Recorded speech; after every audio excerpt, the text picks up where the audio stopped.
लेकिन तुम उस लायक नहीं हो, कोई रिश्तेदार नहीं है। और तेरे को शर्म नहीं आती झूठ बोलने में? भरतपुर में रह रही है, हम शिवपुरी में रह रहे हैं, हम तेरे यहाँ क्या क्या विघ्न डालेंगे? ठीक है, अब तू जो कर, अब तुझे यहाँ कोर्ट में, और जब मैं घसीटूंगा जब तो तुझे पता चलेगा।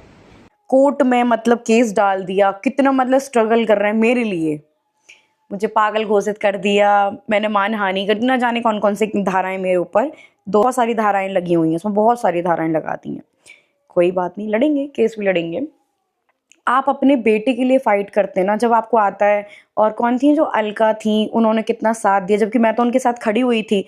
फ्रेंड्स, जो बाप अपने बेटे के गुनहगारों को खोज नहीं सकता, उस बाप ने अपनी बहू पे इतनी सारी धाराएं कैसे लगा दी।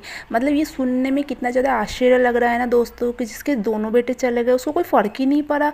जबकि जब बहू की बात आती है, बहू अपनी ज़िंदगी अपनी मर्ज़ी से थोड़ा जीना क्या चाहती है, तो ससुर के तन बदन में इतनी ज़्यादा आग लग जाती है, क्योंकि बहू उस घर से आ जाती है जहाँ ससुर अपना मतलब जो इच्छा वो करते थे, चाहे वो मारपीट हो, चाहे वो गाली गलौज हो, चाहे वो गलत नज़र हो, कुछ भी, जहाँ ससुर के अरमान पूरे नहीं हो सके तो उन्होंने बहू पे इतनी सारी धाराएं लगा दी।